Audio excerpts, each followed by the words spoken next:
मुंबई ने लगा दिया है जीत का चौका। और क्या क्रिकेट खेला है भाई। मतलब नंबर 6 से अब नंबर 3 पे पहुंच चुकी है ये टीम।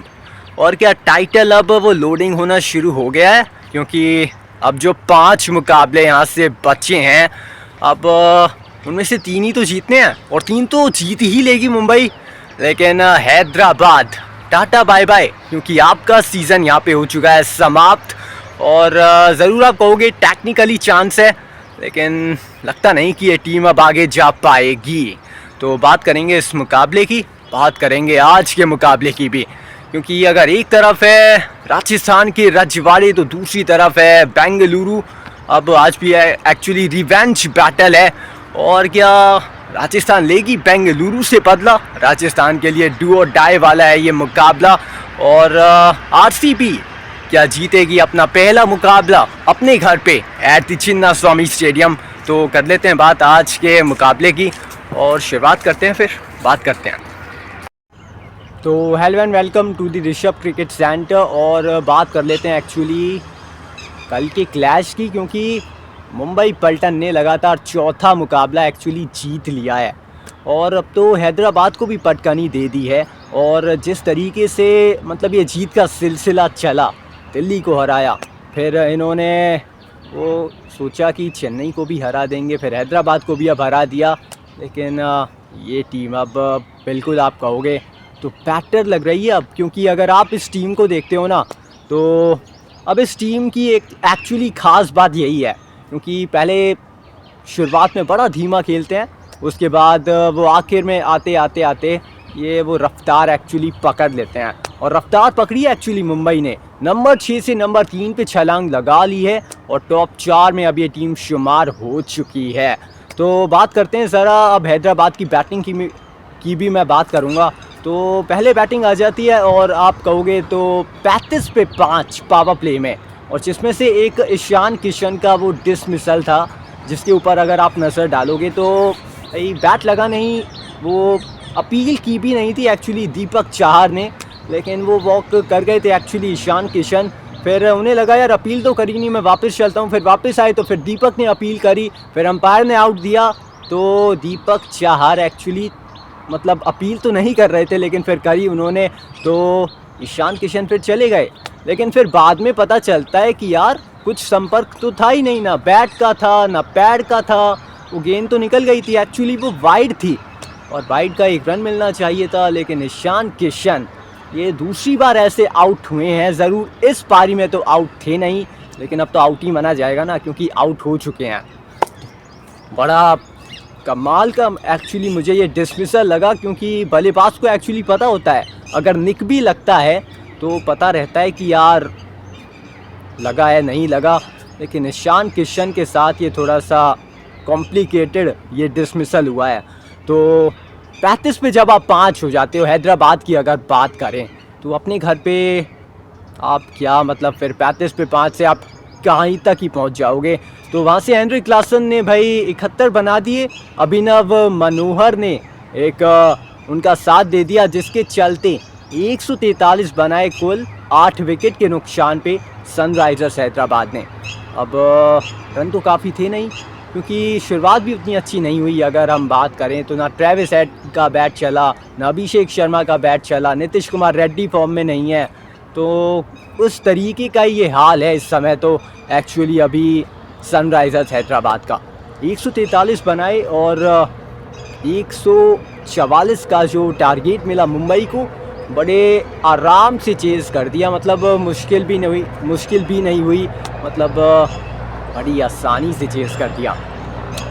अब मुंबई की अगर बात करें तो गेंदबाजी की आप देखो, हर डिपार्टमेंट वो अब टिक हो रहा है, बॉक्स वो टिक हो रहा है, बैटिंग का टिक हो चुका है, बॉलिंग का भी अब वो टिक हो रहा है, क्योंकि दीपक चाहर और ट्रेंट बोल्ट ने वो अपना एक बता दिया कि भाई हम में अभी भी दम है, हमारे अंदर अभी भी वो थोड़ा पराक्रम है।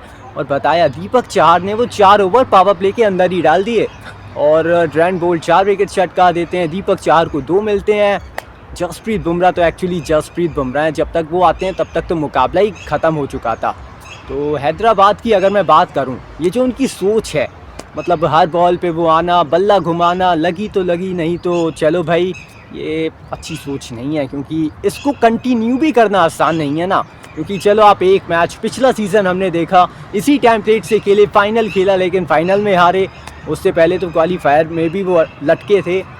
लेकिन ऐसा होता है क्योंकि बैटिंग के दम पे ना वो मुकाबला तो आप जीत सकते हो, लेकिन टूर्नामेंट तो नहीं ना। टूर्नामेंट नहीं तो इस समय स्ट्रगल कर रही है ये टीम।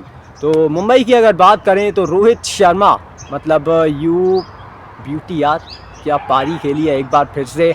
2016 के बाद लगातार 2 अर्धशतक लगाए हैं रोहित शर्मा ने, और एक बार फिर से मतलब इस मुकाबले में 70 जड़े, पिछले मुकाबले में 76 जड़े।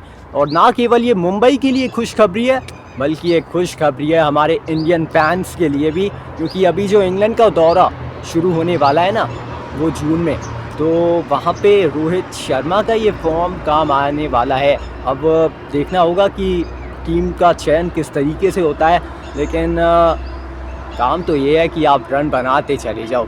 तो एक बड़ी पारी खेल दी अब रोहित शर्मा ने। अब रायन रिकल्टन शुरुआत में ज़रूर आउट होते हैं, अब सूर्य कुमार यादव के भी एक्चुअली रन आ गए, क्योंकि भारत के T20 कैप्टन ने भी रन बना दिए और एक और बढ़िया पारी खेली है। 19 गेंदों में 40 जड़े इस मुकाबले में। इससे पहले चेन्नई के खिलाफ भी एक आक्रामक पारी का वो उसकी रचना करी थी, और इस मुकाबले में भी बताया कि सूर्या की तपिश अलग है, मतलब सूर्या मतलब शानदार। और कुल मिला के कोई मतलब हुआ नहीं कि जोखिम लिया हो मुंबई ने, बड़े आसान से इस रनचेज को अंजाम दे दिया, और अब चौथा मुकाबला लगातार भाई जीत चुके हैं। और मुंबई पलटन ने किया है पलटवार, क्योंकि पहले हाफ में ज़रूर आप कहोगे यार थोड़ा सा लग रहा था यार अप एंड डाउन, लेकिन अब अप ही हो रहा है इनका ग्राफ, क्योंकि उस तरीके का क्रिकेट खेला है इस समय मुंबई ने। अब अगर आप देखते हो पॉइंट्स टैली को, तो भैया नंबर 3 पे आपको मुंबई नज़र आती है, नंबर 9 पे सनराइजर्स हैदराबाद है। लेकिन अगर आप नंबर 1 और नंबर 2 को काउंट करते हो, तो उसमें आपको गुजरात टाइटंस और दिल्ली कैपिटल्स नज़र आएंगे। ये तो टॉप 2 से हटने का नाम नहीं ले रहे। और जब आप देखते हो चौथे पे RCB है, इनका भी आज मुकाबला है, इसकी बात करूँगा अभी। लेकिन अब हम बात करते हैं ना, टेक्निकली चांस तो है, लेकिन वो चांस नहीं है हैदराबाद का कि अब वो आगे जा पाएँ।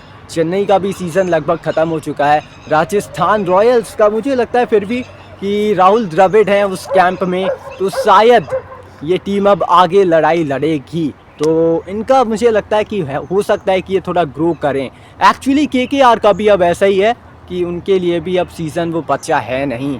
तो अब जो टीमें हैं, Punjab Kings, Lucknow super giants, इनको वो दम तो दिखाना पड़ेगा, क्योंकि अब जो है ना वो मुकाबले बड़े रोचक होने वो शुरू हो गए हैं। और पंजाबी शेरा लखनऊ सुपर जायंट्स, इनके लिए भी वो अब थोड़ा सा महत्व रहेगा हर एक जीत का, क्योंकि उस मतलब स्थिति में अब ये टूर्नामेंट है। क्योंकि अगर आप एक भी मुकाबला हारते हो तो वो आगे चल के बड़ा दुख देता है, वो बताता है कि यार नहीं हारने का था।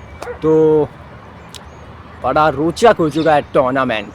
तो राजस्थान का मैं अभी भी वो थोड़ा चांस मानता हूँ। मुंबई बेटर सिचुएशन में है, नेट रन रेट अच्छा कर लिया है, और अभी जो 5 मुकाबले बचे हैं ना, 3 तो जीतेंगे, 4 भी जीत सकते हैं, क्या 5 के 5 जीत जाएंगे वो नहीं पता। लेकिन हाँ, अब इनकी जो इक्वेशन है मुंबई की, तो भाई 3 मुकाबले जीतनी है, और अगर आप वो जीतते हो तो प्लेऑफ में आप चले जाओगे बड़े आराम से।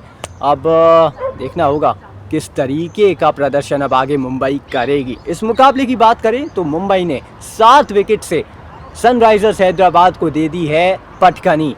और हम रिवेंज बैटल की बात कर रहे थे, वो बदला नहीं हो सका पूरा एक्चुअली हैदराबाद का, क्योंकि उस मूड में दिखे ही नहीं। और फिर जब धीमी होती है, इनकी बल्लेबाजी ताश के पत्तों की तरह बिखर जाती है। मुंबई वेल डन और वेल प्लेड, अब आप ऐसे ही खेलते रहो। अब आज के मुकाबले की ज़रा बात कर लेते हैं, क्योंकि एक तरफ अगर है राजस्थान रॉयल्स, तो दूसरी तरफ है रॉयल चैलेंजर्स एंड बेंगलुरु। तो मुकाबला बड़ा ये कमाल का होने वाला है, क्योंकि ये है MA चिन्नास्वामी स्टेडियम में मुकाबला। और RCB ना यार अपने घर पे वो अब तक मुकाबला जीती है नहीं, तो उनके लिए भी है कि आज जीतेंगे, क्या जीतेंगे ना। मतलब 5 मुकाबले आप बाहर जाके जीत जाते हो, लेकिन जो 3 मुकाबले आपने घर पे खेले हैं वो आप हार जाते हो। अब तीनों में यार पहले क्या हुआ है, वो बैटिंग आ गई है। अब जब तीनों में बैटिंग आई तो इनका प्रयत्न है कि यार बैटिंग अगर पहले आ जाए तो 200 ही तो मारने हैं भाई, छोटा मैदान है तो 200 तो हमें कम से कम चाहिए। लेकिन वो 200 नहीं लग पा रहे और ये वो बिखर जा रहे हैं 150 170, कभी अभी तो 95 पे भी वो सिमट गए थे पंजाब के खिलाफ, वो जो छोटा मैच था 14 ओवर का। तो यहाँ पे अगर बात करें तो सिंपल सा टेम्पलेट आप रख सकते हो, थोड़ा सा परिस्थितियों का वो ध्यान रख के क्रिकेट खेल सकते हो, क्योंकि अब वो ठीक है, मतलब अटैक करना बड़ी अच्छी बात है, अग्रेसिव खेलना बड़ा अच्छा मतलब आपका वो टेम्पलेट है, लेकिन थोड़ा स्मार्ट क्रिकेट भी तो खेलना है। क्योंकि अगर पिच में मदद है गेंदबाजों के लिए, कुछ ओवर 1-2 ओवर देख लो, उसके बाद अपना वो टेम्पलेट अपनाओ, क्या दिक्कत है। अगर आरसीबी अगर 1-2 ओवर पिच पे वो दोनों ओपनर्स बिताते हैं समय, और अगर आप 180 190 भी देखोगे ना अपने घर पे, तो भाई आपकी बॉलिंग इतनी अच्छी है, वो पेस यूनिट आपके पास इतनी बेटर है कि आप सडनली मुकाबला जीत जाओगे। इस टेम्पलेट पे चल सकते हो और घर पे मुकाबला जीत सकते हो। तो क्या घर पे मुकाबला जीतेगी actually royal Challengers and Bengaluru. लेकिन राजस्थान रॉयल्स की अगर बात करूं मैं, तो उनके लिए भी अब जो मतलब मैचेस हैं ये सारे ही डू और डाई वाले हैं, क्योंकि यहाँ से अगर मुकाबला हारते हो ना तो फिर आप आगे नहीं जा पाओगे, आप आगे नहीं बढ़ पाओगे। तो अब चलते हैं आज की actually big battle of the day की तरफ, क्योंकि विराट कोहली ने जयपुर में वो रन बनाए थे इस टीम के खिलाफ, लेकिन क्या आज बनाएंगे। चलते हैं big battle of the day की तरफ। ये है बैटल ऑफ दी डे।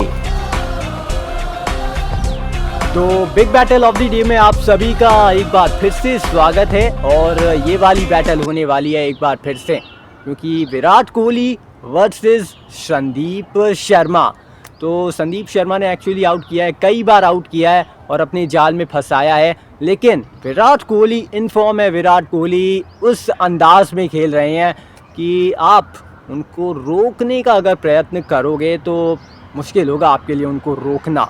अब संदीप शर्मा की अगर प्रेजेंट की आप परफॉर्मेंस देखते हो तो यार खूब रन खाए हैं, मतलब गेंदबाजी टॉप क्वालिटी का वो है ये गेंदबाज, लेकिन इस समय वो 1-2 मैचेस से वो विकेट मिली नहीं है, रन्स भी काफ़ी वो खर्च कर रहे हैं। तो कॉन्फिडेंस अगर संदीप की बात करूं मैं तो वो डाउन होगा।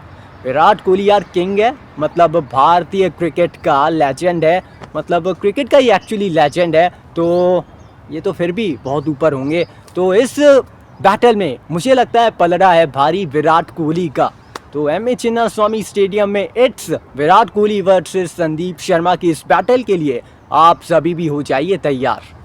तो ये होने वाली आज की big battle of the day. अब अगर बात करूं मैं तो किसका वो पलड़ा एक्चुअली आपको भारी लगता है, बेंगलुरु या फिर राजस्थान। चलते हैं क्योंकि वक्त हो चुका है प्रेडिक्शन टाइम का।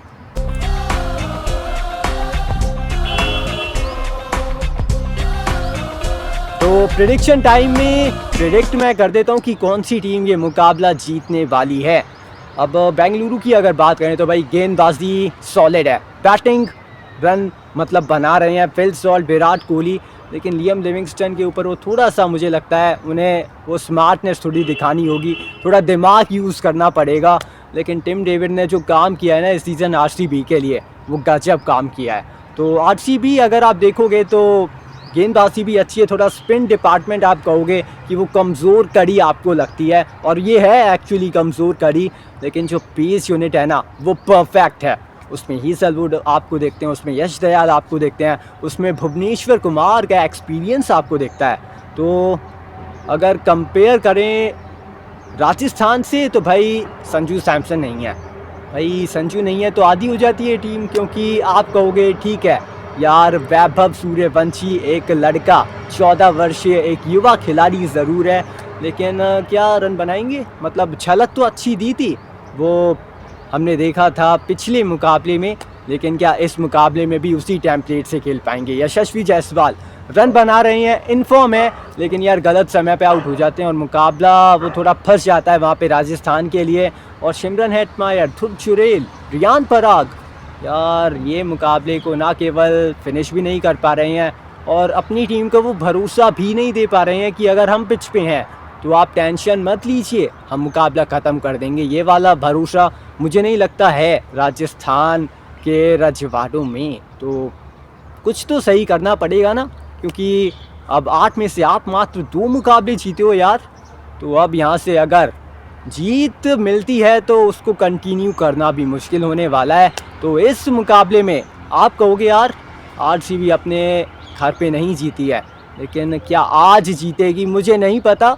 लेकिन मुझे अगर आप कहोगे कि राजस्थान और बेंगलुरु में से बेटर टीम कौन सी दिखती है, तो मैं जाऊंगा बेंगलुरु के साथ। तो इस वजह से ये मुकाबला मुझे लगता है कि जीतेगी बेंगलुरु, लेकिन क्या घर पे जीतेगी, ये है एक बड़ा क्वेश्चन। तो बस आज के लिए और अभी के लिए हमारी इस वीडियो में इतना ही है, और अब आपसे मेरी अगली मुलाकात होने वाली है वो आज की तरह अब कल मिलते हैं। और फटाफट से यार वीडियो को आप कर दीजिए लाइक। आप जितना लाइक करोगे ना हमारी वीडियो को, उतना लोग मतलब देखेंगे, मतलब उतनी मतलब दूर हमारी ये वीडियो जाएगी। तो आप ज़्यादा से ज़्यादा यार लाइक कीजिए और फटाफट से चैनल को आप सब्सक्राइब कर दीजिए। आप अगर चैनल को सब्सक्राइब करते हो तो आप बनते हो यार हमारे इस फैमिली का हिस्सा, जो कि अभी छोटी है लेकिन उसको बड़ा बनाने का प्रयत्न आपको करना है। तो फटाफट से आप हमारी फैमिली का हिस्सा बनिए और IPL on Rishabh cricket centre, मतलब IPL यार हमारे साथ आप मनाइए। तो बनिए हमारी फैमिली का हिस्सा और अपने इस चैनल को यानी कि ऋषभ क्रिकेट सेंटर को कर दीजिए आप शेयर भी अपनी फैमिली में, अपने फ्रेंड्स के पास। तो फटाफट से शेयर करो और बने रहो, जुड़े रहो हमारे साथ। तो बस आज के लिए इतना ही है और मुलाकात होती है अब आपसे कल। आई होप आपने हमारी वीडियो को एंजॉय किया होगा दोस्तों। Thank you for watching.